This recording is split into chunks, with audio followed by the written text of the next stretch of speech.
My name is Maya Vance, and I am 34 years old. 8 years ago, my older sister Victoria committed a multi-million-dollar corporate fraud within our family's prestigious, multi-generational architectural empire.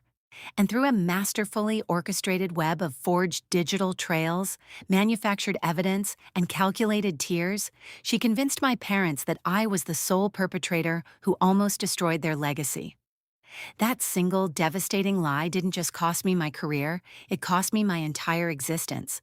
As my parents, Arthur and Helen Vance, stripped me of my inheritance, fired me publicly from the firm, evicted me from my company-owned apartment within 2 hours, changed the locks on the family estate, and told every extended relative, country club member, and industry colleague that I had suffered a drug-induced mental breakdown and fled the state.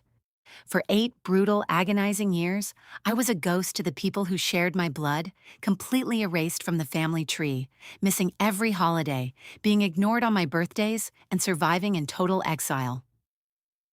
Then last Tuesday, the unimaginable happened. The crowning jewel of the Vance architecture empire, a $2 billion, 80-story luxury skyscraper in the heart of downtown Chicago, abruptly began to warp. The foundation cracked dangerously, and the entire structure started sinking into the unstable soil of the Chicago River, threatening a catastrophic collapse that would not only bankrupt the family, but land my father and sister in a federal prison for criminal negligence. Terrified, desperate, and facing an immediate shutdown by the city's building department, my parents and the board of directors were bypassed by the mayor's office, who directly contracted the absolute highest-rated, most ruthless structural crisis and forensic engineering firm on the West Coast to determine if the skyscraper could be saved or if it had to be imploded. The heavy double doors of the emergency construction site headquarters swung open. The room fell dead silent, and when my father saw the chief forensic engineer in a tailored trench coat and a white hard hat walking toward his crumbling, sinking legacy, he dropped his leather briefcase and his face turned the color of ash as he stared at the daughter he had discarded 8 years ago. Before we dive into the deep, dark wreckage of this betrayal and how I systematically dismantled a decade of lies, please take a moment to like and subscribe, but only if you have ever experienced the profound pain of being the family scapegoat or being betrayed by your own flesh and blood. And make sure to drop your exact location and local time in the comments below. I want to know exactly where you are in the world right now as you listen to this reckoning. To fully understand the magnitude of what happened in that boardroom, I need to take you back to the fall of 2018, to a sprawling high-end mansion in Lake Forest, Illinois, and the last evening my father ever looked at me with anything resembling parental pride. Growing up in the Vance household was not about love. It was about performance, metrics, prestige, and country club aesthetics. My sister Victoria was 3 years older, and from the moment she was born, she was the chosen one, the charismatic, fast-talking socialite who could walk into a room of billionaires, make them laugh, and secure multi-million-dollar design contracts before the appetizers were even served. My parents absolutely worshipped her for it, because Victoria delivered exactly what they valued above all else: flawless public optics and absolute obedience to the family brand. I, on the other hand, was the invisible daughter, the quiet, introverted structural nerd who spent her teenage years in the basement, engulfed in advanced physics, calculus, and AutoCAD software, calculating the stress points and load-bearing capacities of buildings while Victoria held court at the dining table upstairs. I wasn't rebellious, I wasn't difficult, and I never broke a single rule. I was simply white noise in my own home, the daughter whose achievements were ignored because they weren't loud enough. There is a distinct, deep-seated psychological torture in being forgotten versus never being seen in the first place, and my childhood was defined by it. When I was in the 11th grade, I won the prestigious National Youth Engineering Championship, an honor no student in our state had ever achieved. But that exact same weekend, Victoria had a minor solo in a community theater musical. And without a second thought, both of my parents went to see her perform, leaving me to sit alone in an empty auditorium to accept my trophy from strangers. When I brought the massive crystal award home and placed it on the kitchen island, my father merely glanced over his newspaper and said, "That's nice, Maya. Make sure it doesn't scratch the marble," before returning to a conversation about Victoria's headshots. I learned to numb the pain, telling myself that I didn't need their validation, and instead I poured every ounce of my soul into my education, earning a perfect GPA, dominating my Ivy League undergraduate studies, and eventually securing a flawless acceptance into MIT's elite structural engineering graduate program.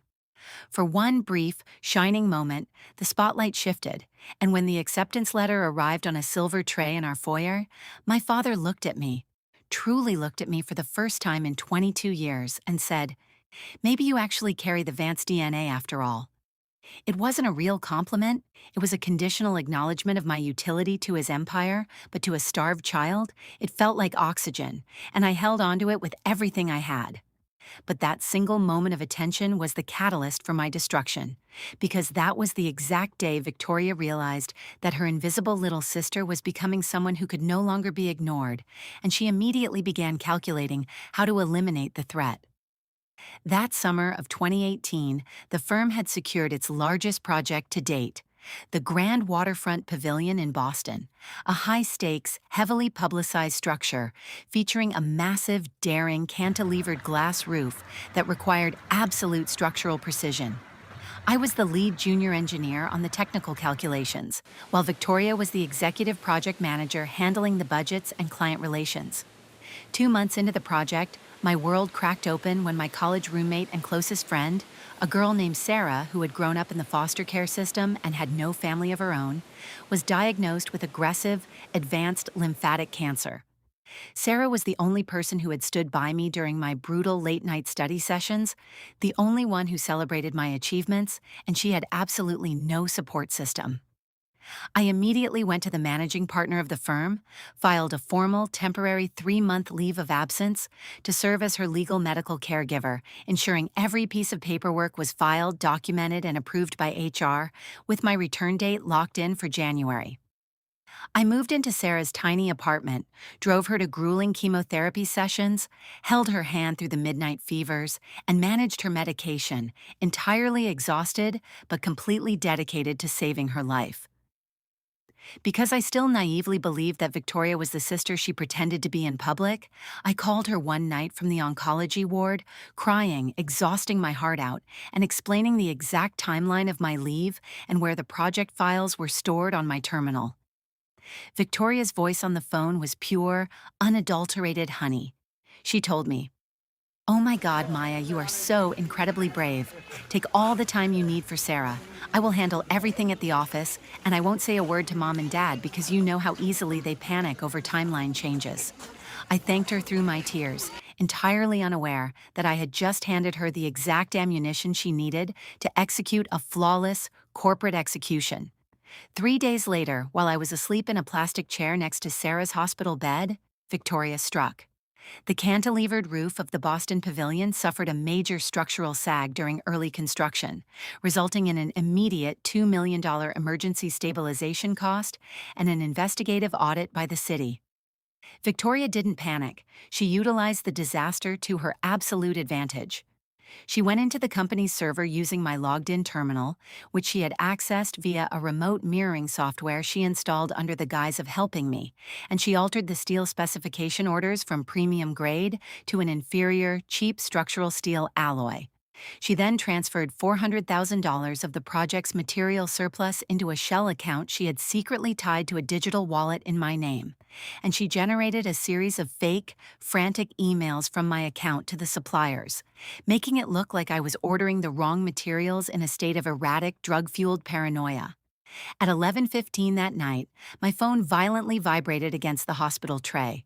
It was my father, and his voice wasn't angry. It was cold, clinical, and completely detached.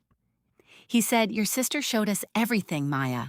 The missing funds, the compromised steel orders, the emails, all of it." I stood up, stumbling in the dark room, whispering, "Dad, what are you talking about?" "I'm in the hospital with Sarah. I'm on an approved leave of absence." My father let out a disgusted scoff and said, "Victoria told us you would use your sick friend as an alibi. She showed us the digital logs from your computer sent just 3 hours ago. You are a thief, a liability, and an embarrassment to this name." My mother then grabbed the phone, her voice shaking with a terrifying mix of rage and shame, screaming, "How could you ruin our reputation for a drug habit, Maya? Don't you dare call this house again until you are ready to confess and return the money." Before I could inhale, before I could scream that the metadata was fabricated, that I could provide HR letters, the line went completely dead. I sat on that cold linoleum floor for 45 minutes, the rhythmic metallic beeping of Sarah's IV monitor echoing in the silence, staring at a call duration of 3 minutes and 14 seconds. The exact amount of time it took my parents to completely incinerate 26 years of my life based on a single presentation by their favorite daughter. 20 minutes later, a text message arrived from Victoria reading, "I'm so sorry, Maya, but the board found the discrepancies and I had to protect mom and dad from your choices," with a broken heart emoji at the end. Over the next 7 days, I fought like a feral animal from 1,000 miles away. I called my father 17 times, but by the third attempt, my number was permanently blocked, and my mother blocked me 12 hours later. I sent 3 massive emails containing the certified HR leave approval, the dean of MIT's enrollment deferral, and the direct contact information of Sarah's entire oncological team, but the emails were met with automated bounce-backs. My corporate and personal accounts had been deleted from the server. I wrote a 40-page handwritten defense, copying every single medical log, and sent it via overnight priority mail to the Lake Forest estate, only for it to be returned to sender 6 days later, unopened with the words, "Return to sender." No association written across the front in my mother's elegant, unmistakable handwriting. I called my Uncle Thomas, my father's younger brother, and the only relative who had ever shown me an ounce of genuine kindness, begging him to intervene. But 40 minutes later, he called me back, his voice incredibly heavy, saying, "Arthur told me that if I ever mention your name again, he will pull all of the firm's investments from my logistics company. He thinks you are completely unstable, Maya. I'm so sorry, but I can't lose my business." That was the final devastating blow. It wasn't just that they believed Victoria, it was that they desperately wanted to believe her, because it fit the narrative they had written for me my entire life, the invisible, difficult, broken daughter who didn't fit into their flawless country club portraits. On the 8th day, I stopped calling, not because I lacked courage, but because I finally realized a truth that changes a person forever. You cannot convince people to love you if they have already decided your absence is more convenient than your truth. Sarah passed away on a freezing gray Sunday morning in December, her breathing slowing until the monitor went flat. And as I sat alone in that sterile hospice room holding her cold hand, not a single member of my family called, because to them, I no longer existed. I organized her funeral entirely by myself. 4 people attended, 2 nurses from the ward, a neighbor from her building, and me. Standing in that cavernous, empty chapel, reading a eulogy to rows of vacant wooden pews, I didn't shed a single tear, because my grief had transformed into something dense, cold, and heavy, a structural foundation of pure, unyielding resolve. That night, while packing Sarah's remaining belongings in her apartment, I found a sealed envelope tucked inside her textbook. It was a letter she had written 3 weeks prior, her handwriting shaky but firm, reading, "Maya, they didn't just break your heart. They tried to erase your mind, but you are the strongest structure I have ever known. Do not let their poison compromise your design. Go build your own sky and make them look up." I closed the laptop, packed my single suitcase, took out an enormous emergency student loan, and fled to Seattle, completely severing my past. The next 5 years were a masterclass in survival. Engineering graduate school doesn't care if you are an orphan. Advanced thermodynamics exams don't pause because you are eating instant ramen for dinner every night, and working 20-hour shifts as a junior consultant doesn't get easier because you cried in the server room closet at 3 in the morning. I hardened myself, turning my emotional trauma into pure, hyper-focused intellectual precision, graduating at the top of my class, and within 4 years I founded Zenith Forensic Engineering, a firm dedicated entirely to investigating major structural failures, corporate fraud, and building collapses. I met my husband Marcus, a brilliant forensic accountant who had also survived a toxic, cutthroat upbringing. He didn't pity me. He didn't try to fix the broken pieces. He simply stood next to me like a reinforced steel column Together, we turned Zenith into the most feared, respected, and elite crisis engineering firm on the West Coast, the absolute apex predators of the industry.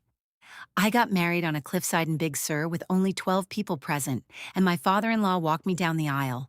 I had sent one single courtesy invitation to the Lake Forest estate, and it had been returned to sender, stamped refused. My life was complete, wealthy, and profoundly peaceful. But there is a specific quiet ache that lives inside your marrow when you realize your parents chose a lie over your life, a phantom limb of identity that never fully stops reminding you of what was lost. Now, if you are listening to this and you believe that my parents and Victoria are about to face the most terrifying poetic justice imaginable, I want you to type the word karma in the comments right now, and let's get back to last Tuesday at precisely 3:15 in the morning. My encrypted satellite pager violently woke me from a deep sleep in our home in Carmel. The screen glowed red in the darkness, displaying a maximum level emergency activation code from the City of Chicago Infrastructure Department. Category 5 structural threat. Vance Tower downtown, 80 stories, massive foundational shift, immediate structural intervention required, emergency authority granted by the mayor's office. I sat up in bed, my heart slamming against my ribs as the name of my father's firm flashed on the screen.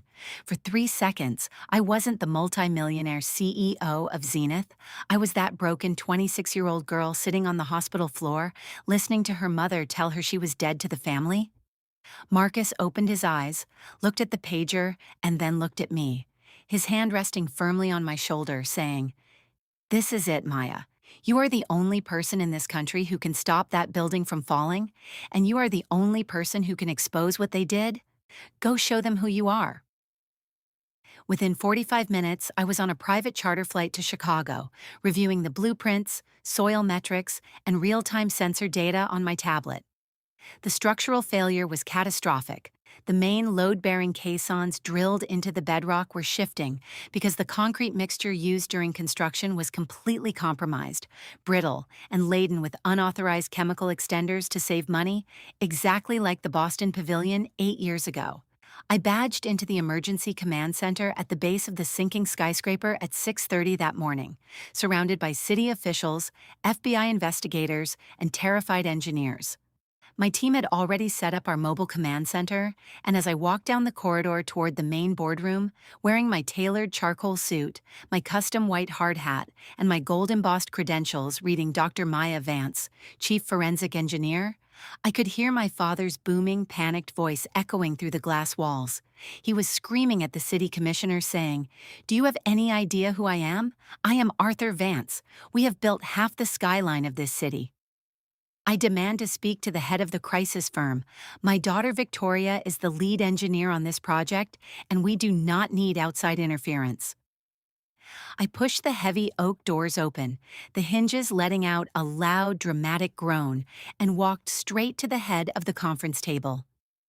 My father turned around, his chest heaved, his mouth open to unleash another corporate decree, but his eyes dropped directly to my chest, reading my gold badge, and then slowly rose to meet my face. The absolute silence that fell over that room was heavy enough to crush concrete. I watched the arrogant billionaire patriarch completely paralyze, his hands trembling so violently that the roll of blueprints he was holding slipped from his fingers and unrolled across the muddy floor. My mother, Helen, who was sitting in the corner clutching a gold crucifix, let out a sharp, choked gasp, her chair scraping loudly against the tile as she stood up, her eyes wide with total disbelief, her hand flying to my father's forearm and clamping down so intensely that her manicured nails practically cut through his wool coat, leaving deep, dark bruises that would last for weeks. Victoria was standing by the projector screen, her face turning a sickly, translucent shade of green, her eyes darting around the room like a trapped animal realizing the cage door had just locked from the outside. I did not smile, I did not cry, and I did not acknowledge them as my parents. I looked directly at the city commissioner and said, "Good morning, gentlemen. I am Dr. Vance, the chief engineer managing this intervention. My team is taking full operational control of this site effective immediately, and anyone not directly under my employment is to vacate the engineering floor now." My father took a stumbling step forward, his voice cracking like dry wood, whispering, Maya, is that, how are you? You're the head of Zenith. I looked right through him, my voice completely devoid of emotion, and said, to you, I am Dr. Vance, Mr. Vance, and right now, your tower is sinking at a rate of 2 millimeters per hour if my team doesn't begin high-pressure microgrouting within the next 20 minutes. Your family name will be permanently associated with the largest structural disaster in modern American history. So sit down and stay out of my way. For the next 14 hours, I commanded that site like a general in a war zone, coordinating 300 construction workers, managing deep earth concrete injections, and running real-time algorithmic stress tests to stabilize the 80-story monolith. I didn't take off my hard hat, I didn't drink water, and I didn't look at my family once, even though I could feel my mother's swollen, tear-filled eyes burning into my back from the viewing gallery. Victoria tried to intervene 3 separate times, attempting to provide alternative data to the city officials to save her own reputation. But each time, I calmly, publicly tore her amateur calculations to shreds in front of the entire municipal board, proving her engineering knowledge was completely obsolete and dangerous. By midnight, the sensor stabilized, the sinking stopped, and the city commissioner shook my hand, declaring that Zenith had achieved an absolute engineering miracle. But as the city officials and junior engineers left the command center, leaving only my parents, Victoria, and my elite legal team behind, the real forensic investigation began. While my field crew had been stabilizing the physical tower, my digital forensics team had spent the last 12 hours aggressively ripping through the Vance corporate servers under the emergency authority granted by our city contract, bypassing every firewall Victoria had built. My lead tech investigator walked into the boardroom and handed me a thick, leather-bound forensic audit dossier. I slid it across the mahogany table directly toward my father. I looked at Victoria, who was sweating through her designer blouse, and said, 8 years ago, you used a remote mirroring software to alter steel specifications in Boston, and you did the exact same thing here, Victoria. You accepted an $8 million kickback from a substandard concrete supplier in Ohio, funneled the money through an offshore trust in the Cayman Islands, and modified the lab testing certificates using a forged digital signature from a deceased engineer. Victoria completely lost her composure, slamming her fists on the table, screaming, "This is a hit job. She's fabricating this because she hates us. She's a thief who got fired 8 years ago and now she's trying to steal my company." I didn't even blink. I turned to my tech investigator, who pressed a button on the remote, projecting a massive string of data onto the wall. I said, "This is the unedited metadata from the corporate server from November 2018. It proves that the forged emails used to frame me for the Boston project were created and sent from Victoria's personal laptop. While I was documented inside the oncology ICU with Sarah, it contains her unique hardware MAC address and the exact digital timestamp of her login. She didn't just ruin the skyscraper, Dad. She ruined your entire life 8 years ago, and you actively helped her do it." My mother slowly leaned over the table, her hands shaking uncontrollably as she turned the pages of the dossier, reading the undeniable airtight bank records, the structural metadata, and the original unedited emails from 2018. The realization hit her like a physical blow. She dropped to her knees right there in that cold boardroom, letting out a primal, ruined sob that echoed off the glass walls, clutching her face as she realized she had spent 8 years treating her brilliant, innocent daughter like a criminal while harboring a corporate sociopath. My father stood completely rigid, his chest heaving, looking at Victoria with a terrifying expression of absolute betrayal and disgust. He turned to her and roared, "Is this true? Tell me the truth, damn it." Victoria backed into the corner, her tears suddenly stopping, her face hardening into a cold, defiant mask as she realized her performance had finally run out of an audience, and she sneered, "You always wanted a winner, Dad. I did what it took to keep the firm on top while Maya was wasting her time with a dying nobody." My father looked like he had aged 20 years in a single second. His pride, his empire, his absolute certainty were completely shattered on the floor. He turned to me, his eyes bloodshot, his voice barely a whisper, saying, "Maya, please, what do we do? How do we fix this?" I stepped back, adjusting my trench coat, flanked by my lawyers, and said, "Here are my terms, Mr. Vance, and they are completely non-negotiable. Victoria will be stripped of her title, her equity, and her license immediately, and you will hand this entire dossier to the federal prosecutor by 9 a.m. tomorrow morning, or my firm will do it for you. Secondly, you will release a public statement to the industry press fully retracting every lie told about me in 2018, restoring my professional record on paper. And thirdly, you and Mother will never call my personal number again unless you have completed 6 months of intensive third-party psychological counseling to understand why you were willing to destroy your own child to protect your optics." My mother reached out, trying to grab the hem of my coat, weeping. "Maya, please, let us hold you. We didn't know. We are your parents." I pulled my coat away, looking down at her with calm, steady clarity, and said, "You are the people who shared my DNA, but you stopped being my parents the night you returned my letters unopened and left me to bury my best friend alone. Apologies are completely useless without structural change, so go fix your own foundation before you ever try to build a bridge to mine." I turned on my heel and walked out of that building, my spine perfectly straight, my steps measured and heavy, leaving my family weeping in the ruins of their own deception. It has been several months since that boardroom execution. Victoria is currently under indictment for federal corporate fraud, her career permanently incinerated, while my parents have retreated into absolute isolation, attending mandatory therapy every single week under the supervision of Uncle Thomas, who now manages the remaining assets of the firm.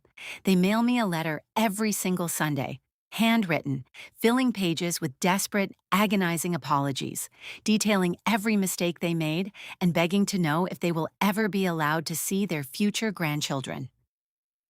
I don't delete the letters and I don't burn them. I place them inside a locked drawer in my office, right next to Sarah's final card and my MIT acceptance letter, keeping them as structural metrics of a long, painful journey. I am not full of anger, and I did not need revenge, because I realize that the absolute most devastating response you can ever give to the people who cast you out is to become a monumental success entirely without them, forcing them to look up at the sky you built and realize they no longer have a key to the door. If this 30-minute story of survival, engineering, and absolute karma resonated with your soul, please leave a comment below telling me exactly how you would have handled that boardroom confrontation. Would you have saved their building or let it crash into the river? Thank you for standing by me through this journey. Keep your boundaries reinforced, and I will see you next time.